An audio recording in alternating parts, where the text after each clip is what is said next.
Well, good morning.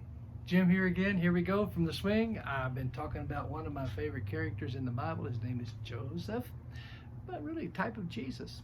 His ministry, I don't know if I mentioned it or not, it started when he was 30 years old. He had prepared all this time for this ministry. God prepared him. It wasn't him, actually. It was God preparing him. And, there's so many times we get a call into our life and we want it to come to fruition quickly. We want to just be out there and do our thing. But you know what? We got to have time for God to teach us and to let us know the truths and the principles and the promises of God in our lives. And that takes time, that they really work in our life. We're not just out there just speaking platitudes or just speaking with authority over just the fact that we're out there preaching and not from experience, but just from the head, not from the heart.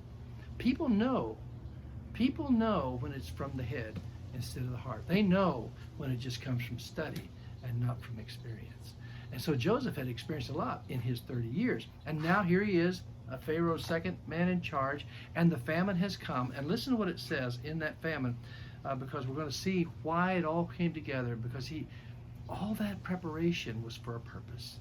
And in your life, God may call you, and he called me, but it took years and years. I sang songs of Fill My Cup. I sang songs that, He's been enough through all the years. I've sang all these, Take Another Lap Around. I sang all the songs that had these truths, but boy, the longer I lived in it, the more I realized really what they meant, not from my head and memorizing a song, but from my heart realizing a principle, a truth that God will take you through.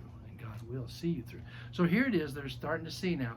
And all it says in the last verse of chapter 41 of Genesis, it says, so all the countries came to Joseph in Egypt to buy grain because the famine was severe throughout all the land.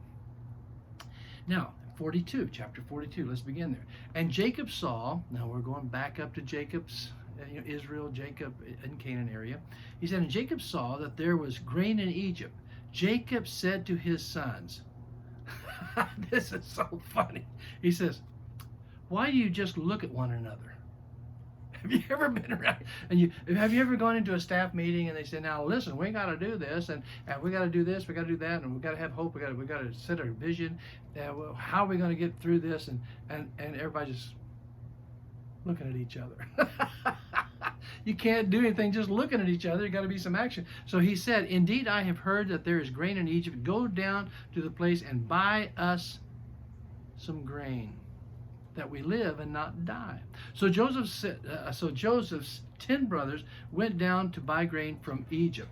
Now, as Jacob did not send Joseph's brother, there's only the two brothers that came from Rachel, and that was Joseph and Benjamin. Now, Benjamin was the last son, and he said, you know what? I'm not going to send Benjamin. I'm not going to send him down there with you, so I'm going to keep you. Lest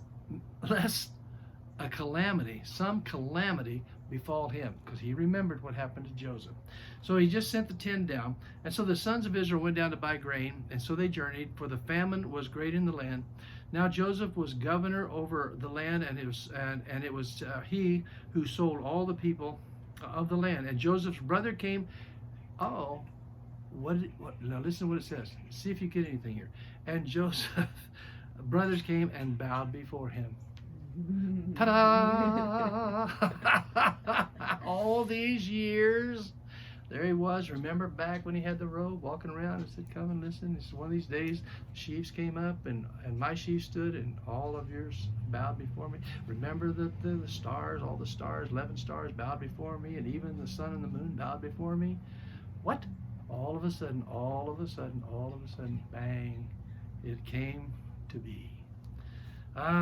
Anyway, so Joseph, and they bowed before him, and they faced the earth. And Joseph saw his brothers, and Joseph recognized them. But he acted as a stranger to them and spoke roughly to them. Then he said to them, where do you come from?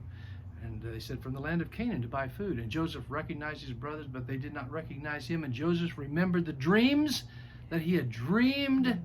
And they looked at him and said, you're spies. You are spies. You have come to see the nakedness of the land. And they said, No, no, my Lord, we're servants. We've come to buy food. We are all one. We are all of one man. We are one man's sons. We are honest men. Your servants. We are not spies. No, Joseph said. No, but you have come to see the nakedness of the land. And he said, Nope, the servants are 12 brothers, the sons of one man in the land of Canaan. In fact, the youngest is with our father today, and one is no more. All of a sudden, they started really becoming honest. And he said, Look, he said, we're 12 sons of one man. In fact, the youngest is home, and there's one that's no more. And Joseph said unto them, It is as I spoke to you before, your spies. In this manner you shall be tested by the life of Pharaoh. You shall not leave this place until your youngest brothers come here. Send one of you and let him bring the brother back to me. I'll keep him in prison.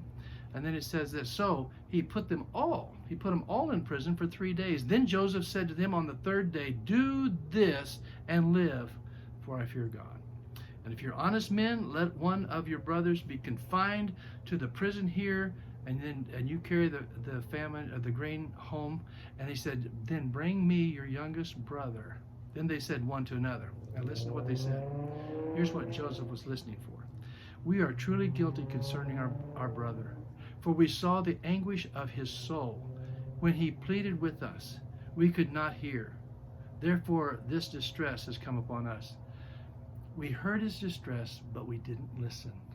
I'm telling you what, there is a secret in learning how to listen. That's a whole sermon in itself. So they didn't listen. And then Reuben answered, saying, Did I not speak to you? Do not sin against this boy. And you would not listen. And then, therefore, behold, his blood now is required of us. But this is kind of exciting right here. But they did not know that Joseph understood them. He understood exactly what they were saying, and he spoke to them through an interpreter. And he turned himself away from them, and he wept. I heard a story one time. This kind of diverted, but it kind of says the same thing. An older gentleman couldn't hear. Oh my goodness! I've gone 7 minutes. I'm going to tell you the story tomorrow. You better stick around.